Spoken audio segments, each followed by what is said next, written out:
¿Qué tal? Muy buenas tardes, gracias por acompañarnos. Seguimos transmitiendo desde el stand de Masters Yucatán en el marco de la Feria Internacional de la Lectura Yucatán 2018 y continuamos con esta dinámica en la que hemos tenido charlas con diversos líderes de opinión y el tema de la democracia en México es sumamente relevante, sobre todo en estos tiempos tan significativos. Así que para tal efecto hemos invitado al doctor Gaspar Quintal Parra.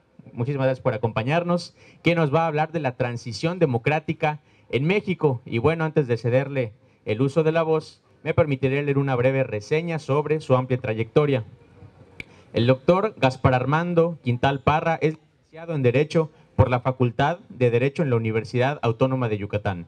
Cuenta con el grado de maestro en Administración Pública de la División de Estudios de Posgrado de la Facultad de Derecho de la Universidad Anáhuac Mayap, así como con estudios en la Maestría de Alta Dirección y Negocios Internacionales de la División de Posgrados de la Facultad de Economía y Negocios de esa misma universidad. Actualmente es doctorante en Gobierno y Gestión Pública en la propia Universidad Anáhuac Mayap. Ha ocupado diversos cargos en la administración pública estatal y municipal, así como en el Poder Legislativo del Estado de Yucatán.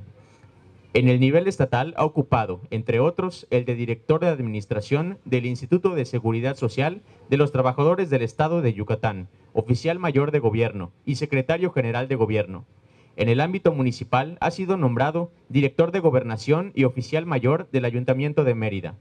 En lo concerniente al Poder Legislativo, resultó electo diputado al Congreso del Estado en la 58ª legislatura, presidiendo la Comisión de Puntos Constitucionales, Gobernación y Asuntos Electorales, así como la Comisión para la Implementación de la Reforma en materia de justicia penal. En el aspecto académico, se ha desempeñado como director de la carrera de Administración y Evaluación de Proyectos en la Universidad Tecnológica Metropolitana. De igual forma, ha presidido al Partido Revolucionario Institucional en la ciudad de Mérida y a la Fundación Colosio, filial Yucatán. Recientemente dirigió el Instituto de Desarrollo Municipal y Regional y actualmente es subsecretario de Gobierno y Desarrollo Político. Doctor, muchísimas gracias por acompañarnos y por favor platícanos un poco sobre este tema tan significativo.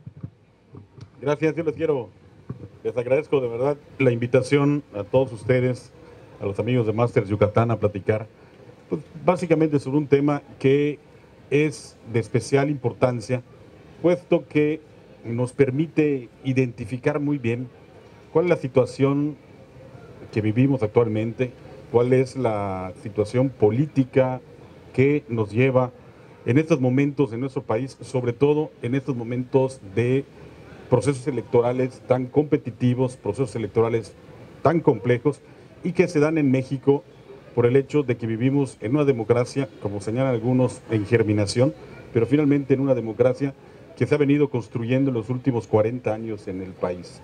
Y que bueno, me parece que es de suma importancia que tengamos los antecedentes de un proceso que se vivió en nuestro país, que afortunadamente fue un proceso que se dio de una manera pacífica, de una manera institucionalizada, y no se dio, como en otros países, de una manera violenta, el cambio de un régimen con rasgos netamente autoritarios hacia un régimen con las características de la democracia aspirada en las sociedades actuales. Y bueno, esto es algo que nos llevaría muchísimo tiempo conversarlo, muchos estudios se han realizado al respecto desde la perspectiva histórica, desde la perspectiva social, desde la perspectiva política. Pero bueno, yo creo que si nos limitamos únicamente a analizar y después pasemos al proceso de preguntas y respuestas, podemos hacer mucho más ágil esta plática. Claro. Y bueno, iniciando, yo les quiero comentar de que si hacemos un pequeño análisis histórico de nuestro país, de la historia política de nuestro país, como si lo consideramos desde la llegada de los españoles y el régimen virreinal, estamos hablando de que hemos vivido siempre un régimen autoritario. Los 3 siglos de la dominación española, el autoritarismo estaba representado precisamente por la corona española. Posteriormente, con la independencia de México, logramos una independencia, mas no logramos la apuesta a la democracia. Finalmente, durante todo ese periodo, todo ese siglo, dominó el caudillismo y si bien es cierto logramos una independencia y una república, distaba mucho de ser una república democrática. Habían unos ejes netamente autoritarios por un marcado caudillismo que termina y culmina con una dictadura que dura 30 años y que posteriormente se lleva a cabo una revolución social que costó más de 1 millón de vidas, pero que no termina de instaurar un régimen democrático en nuestro país. Lo que hace es instaurar un régimen institucional, presidencialista, como mencionó alguna vez el historiador y jurista Giovanni Sartori, un régimen presidencialista con partido hegemónico que, si bien es cierto, le dio estabilidad y viabilidad a nuestro país durante más de 70 años, tampoco se pronunció por ser netamente democrático. Y es hasta por ahí de 1968, con el movimiento estudiantil, donde empieza la sociedad a buscar los cauces para instaurar un régimen democrático que inicia ese proceso y lo que algunos llaman la transición democrática en México, a partir de 1978, con la reforma que promueve don Jesús Reyes Heroles y que permite la apertura hacia los partidos de oposición a integrarse sobre todo a posiciones de gobierno. Y de allá a la fecha transcurren diversos procesos, sobre todo de reformas político-electorales, que van permitiendo poco a poco la apertura de un sistema presidencialista de partido hegemónico hacia un sistema de partidos que, si bien es cierto, no logramos todavía la consolidación de la democracia, sí tenemos una serie de características que permiten señalar que estamos en ese gran proceso de transición a la democracia, como por ejemplo la alternancia de los poderes, la alternancia del poder ejecutivo en la República, que se ha dado en 2 ocasiones con partidos distintos, la alternancia casi cotidiana que se ha dado en la mayoría de los estados de la República, la alternancia que se da en los municipios, la pluralidad que vivimos de partidos políticos en el Congreso y en el Senado, así como también la integración de la propia Corte de Justicia y, sobre todo, algo fundamental, la existencia de organismos autónomos que velan por la organización de las elecciones, que se hagan de una manera imparcial, equitativa y con certeza, así como también organismos autónomos que velen por los derechos humanos o bien por los derechos a la información. Yo creo que estos son los enormes rasgos que tenemos como democracia, que sin embargo nos parece, y a mi punto de vista y muchos otros, que necesitamos consolidar ese régimen. Si bien es cierto, hemos avanzado muchísimo en el ascenso democrático del poder, lo que hoy nos ocupa y nos debe ocupar a todos los mexicanos y a toda la sociedad organizada es precisamente el ejercicio democrático del poder.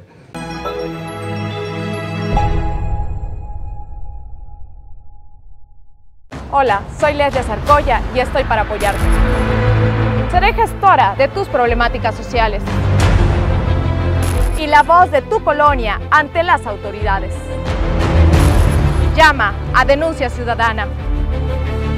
Sintonízanos por Comunique Channel, canal 77 de Easy, todos los lunes a las 8:30 de la noche y los martes repetición a las 9:30.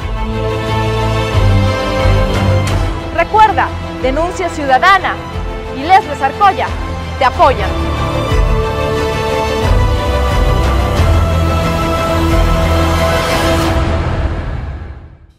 Las mujeres y las niñas tenemos derecho a una vida sin discriminación, sin violencia y con igualdad de género.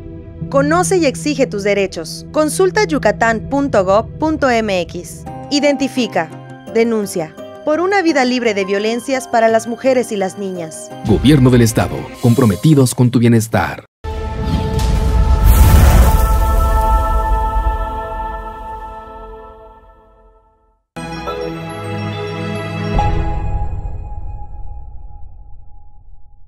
El ejercicio democrático a través de rendición de cuentas, a través de combate a la corrupción, eliminación de la impunidad y sobre todo la transparencia en el ejercicio del poder. Que esa es la parte que me parece que hoy nos encontramos los mexicanos y que es una obligación y una tarea que tenemos que realizar como sociedad y que es el momento en el cual hoy nos ubicamos. Y que debería de servirnos mucho para poder reflexionar acerca de nuestras opciones al voto, hacia dónde queremos llevar el país. Queremos llevar el país hacia la consolidación democrática, pues debemos de pensar muy bien cuáles son los programas, cuáles son las acciones y cuáles son los actos concretos que nos ofrecen los diversos partidos políticos que están compitiendo. Los partidos políticos y sobre todo los actores y candidatos en las diversas esferas. O seguimos en el camino de la consolidación democrática o bien derivado muchas veces de la insatisfacción ciudadana por el ejercicio público y la confusión que puede dar esto de la insatisfacción de la democracia, el retorno a formas autoritarias del ejercicio del poder. Nuestro país ha probado mucho, y durante toda la historia que comentaba yo hace un momento, el caudillismo, el autoritarismo, el presidencialismo férreo, el ejercicio del poder a través de un partido hegemónico, que si bien es cierto respondió a momentos históricos de nuestra historia, valga la redundancia, hoy me parece que ya son modelos agotados, que son modelos que no responden a las condiciones actuales de nuestro país y mucho menos a las condiciones actuales de nuestro mundo, y que bueno, es un asunto que vale la pena reflexionar sobre ello al momento de que podamos ejercer nuestro voto. Si quisieran que pasemos. Doctor, si revisamos la historia sociopolítica reciente de Latinoamérica, nos damos cuenta que prácticamente todos los países, excepto México, han sufrido por procesos un tanto violentos, golpes de Estado, guerras civiles, incluso varios de estos países tienen constituciones de reciente nacimiento. Y en México ha habido una relativa estabilidad política a lo largo de poco más de 80 años. ¿A qué podemos atribuir esta situación? Sí, mira, me parece muy interesante lo que comentas y es algo que es sumamente importante para comprender la posición que tenemos en México y lo que tenemos los mexicanos y que lo debemos de cuidar. A diferencia de toda América Latina durante los años 60, 70, que dominó toda la derecha militarizada y que a diferencia también de otras partes del mundo donde existía el totalitarismo de izquierda, en México teníamos una organización social y política surgida de la Revolución Mexicana, que si bien es cierto no era desde el punto de vista democrático al 100%, sí era un sistema político con un presidencialismo férreo, de alguna forma autoritario, con un partido hegemónico, pero que le permitió darle viabilidad al país, le permitió darle capilaridad social al país, la creación de instituciones y sobre todo paz social. A diferencia de lo que sucedía en América Latina, con dictaduras de derecha militarizadas, o bien lo que sucedía en Europa del Este con izquierdas totalitarias. Y que bueno, desembocaron en revoluciones, desembocaron en hechos violentos, y que afortunadamente los mexicanos tuvimos la enorme capacidad de organizarnos, la enorme capacidad de comprender el momento que vivíamos y hacer una transición hacia la democracia por la vía institucional. La creación del instituto, en ese entonces Instituto Federal Electoral, fue precisamente un logro de la sociedad que permitió las elecciones con equidad, con imparcialidad, con certeza y la transición hacia un régimen pluripartidista que desafortunadamente no se dieron en otros países. Y eso es un enorme valor que tenemos los mexicanos y que es un enorme valor que debemos de preservar para ir en la consolidación de esa democracia germinal, como le han llamado algunos autores. Doctor, sabemos que Yucatán ha sido precursor de diferentes temas pues, políticos como el voto a la mujer. ¿Cómo ve esta situación en el Estado? ¿Qué nos diferencia además a las demás entidades federativas? Bueno, en el caso de Yucatán yo creo que hemos tenido una gran tradición progresista. Desde la época de la Reforma, posteriormente el movimiento revolucionario con la llegada de Salvador Alvarado, que se da cuenta de las condiciones ancestrales que vivía la ciudad yucateca de hegemonía por parte de una minoría y de injusticia social por la propia conformación todavía colonial de la estructura económica, política y social de Yucatán, e implementa una serie de reformas que van desde lo laboral, lo educativo, pasando por lo político, pero sobre todo detectando un enorme problema que tiene hasta hoy Yucatán, que es la violencia de género. Y detectando ese problema genera una serie de condiciones que son muy bien adoptadas por esa tradición progresista que existe en Yucatán, y se genera un gran movimiento feminista en Yucatán. En 1916 se da el primer Congreso Nacional Feminista, que es el germen de la lucha de género en nuestro país, y que desemboca precisamente con el reconocimiento de los derechos políticos de la mujer para votar y ser votada, y que hoy vemos precisamente los enormes avances que tenemos, que no quiere decir que hemos logrado erradicar la violencia de género, pero ya estamos construyendo una sociedad con una mayor visibilidad a esa violencia, con una mayor conciencia a la igualdad sustantiva entre los hombres y las mujeres, a una mayor conciencia de la necesidad de la transformación cultural desde la educación y desde la infancia, en la perspectiva hacia la mujer, y que bueno, podemos sentirnos orgullosos que Yucatán fue precursor desde hace un siglo de los derechos de la mujer, de evitar la violencia hacia la mujer, pero sobre todo de entender y de reconocer desde la Constitución la igualdad entre los sexos, es decir, la igualdad sustantiva entre el hombre y la mujer. Y en el tema legislativo, usted que ya formó parte del Poder Legislativo, ¿cómo estamos a diferencia de otros estados? ¿Vamos avanzados en algún tema en específico?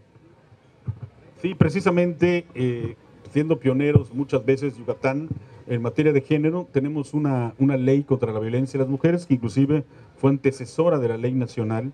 Hoy estamos por concluir precisamente el estado de Yucatán, las recomendaciones que nos hacen en materia de alerta de género y que nos permite generar una política pública de largo plazo para evitar la violencia de género.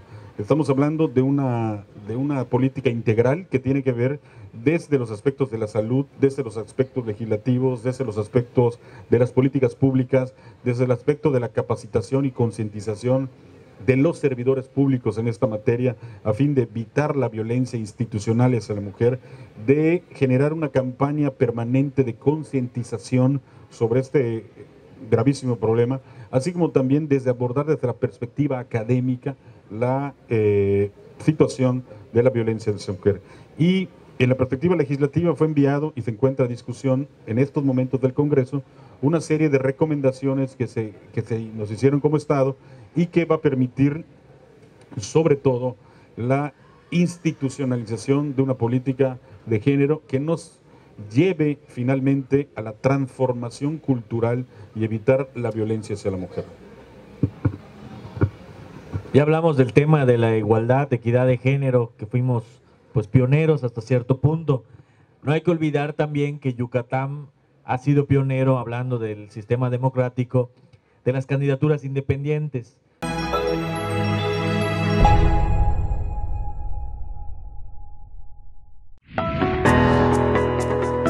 El Seguro Popular es para ti. Sí, para ti que te levantas a trabajar todos los días para sacar adelante a tu familia. Para ti que te esfuerzas y luchas para alcanzar tus sueños. Gracias al Seguro Popular, hoy, cerca de 54 millones de mexicanos tienen garantizado el acceso a servicios de salud de calidad. El Seguro Popular te ayuda. Acércate, es para ti. Este programa es público, ajeno a cualquier partido político. Queda prohibido el uso para fines distintos a los establecidos en el programa.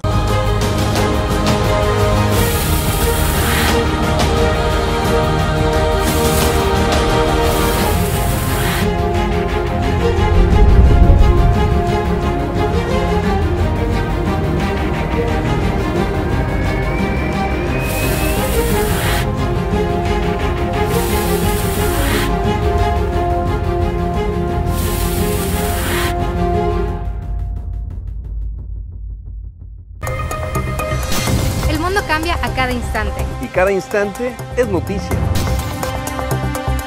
Hoy no solo es importante estar informado, hay que estar bien informado. En un mundo vertiginoso es importante tomar buenas decisiones. ¿Y tú, ya tomaste la tuya? Comunique Informa empieza un nuevo ciclo. Nosotros ya estamos listos. No Nos vemos por Comunique Channel.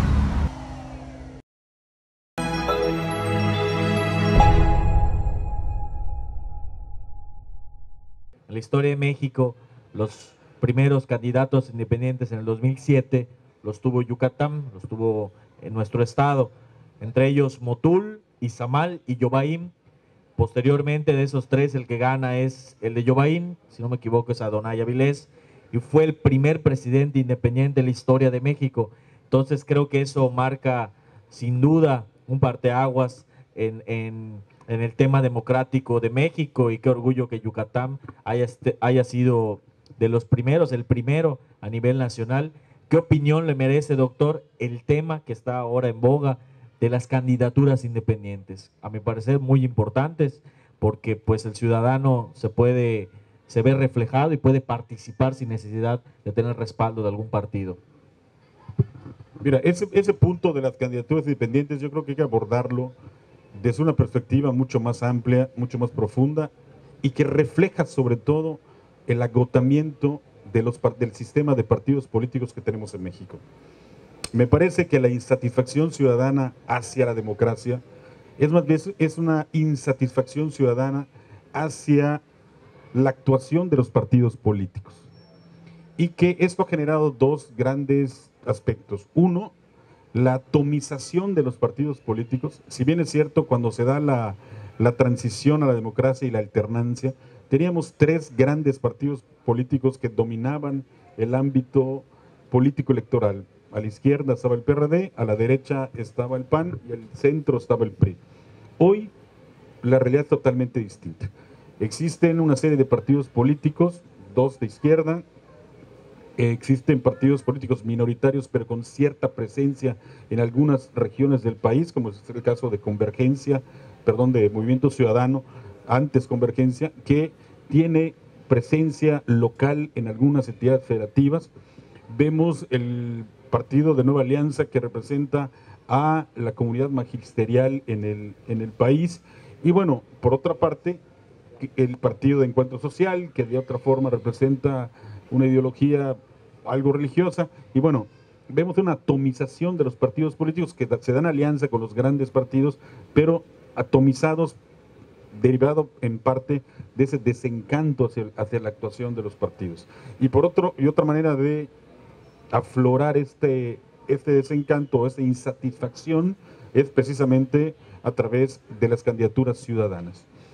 Yo creo que como ejercicio democrático es algo saludable el hecho de que los ciudadanos puedan organizarse como lo han hecho y que puedan participar.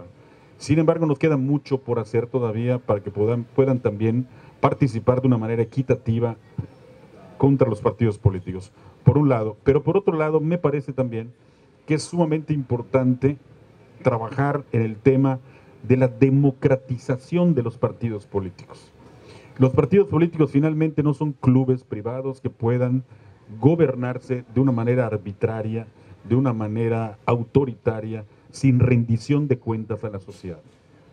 Hay una malentendida autonomía de los partidos políticos.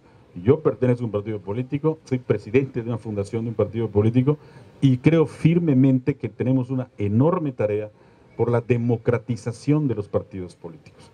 Tenemos como entidades de interés público, como estamos definidos en la Constitución, recibimos dinero público proveniente de los ciudadanos, que cada vez es más cuestionado su uso, su asignación, y que compartimos con los ciudadanos precisamente esa enorme preocupación por su uso. Pues estamos todavía más obligados a rendirles cuentas a los ciudadanos, y no solamente desde la perspectiva de la justificación de los recursos económicos, sino de la utilidad de la utilización, perdón, si valga la utilidad del ejercicio de los recursos públicos. Es decir, en cuánto o en qué beneficia a la democracia en México el entregarle recursos públicos a los partidos políticos. O dicho de otra manera, en cuánto y cómo los partidos políticos contribuyen a la consolidación de la democracia en México. Y tienen que empezar por redefinir sus procesos democráticos al interior de los partidos políticos. es un retroceso democrático que los partidos políticos designen fuera de procesos democráticos las candidaturas que finalmente van a competir. Y eso es una tarea que tenemos que hacer todos los partidos políticos. Todos los partidos políticos a su interior, una enorme discusión de cómo podemos garantizarle a los militantes, pero más que los militantes, porque bueno, eso es voluntario, a los ciudadanos los procesos internos democráticos en la asignación de candidaturas. Yo creo que es una tarea a resolver que nos va a permitir generar mayores niveles de confianza en la sociedad y evitar la atomización o el desencanto hacia el ejercicio democrático, hacia un régimen de partidos que finalmente es comprobado las bondades que pueda tener una sociedad organizada a través de partidos políticos, pero eso sí, a través de partidos políticos democráticos a su interior, que, predicando con el ejemplo, generen un país democrático, ¿no? Doctor, esta pluralidad de ideologías políticas beneficia a la democracia o tal vez es un riesgo? Yo creo que en gran parte beneficia a la democracia porque finalmente refleja la pluralidad de la sociedad. Y un enorme reto que tenemos es cómo podemos reflejar esa pluralidad y darle viabilidad institucional en el Congreso del Estado, en el Congreso de la República. Es decir, los mexicanos somos un país pluricultural, somos un país distinto en sus diversas regiones y evidentemente en costumbres, en ideologías, en formas de pensar, y que requerimos que esa pluralidad cultural, esa diversidad social se refleje precisamente en los cuerpos políticos de decisión.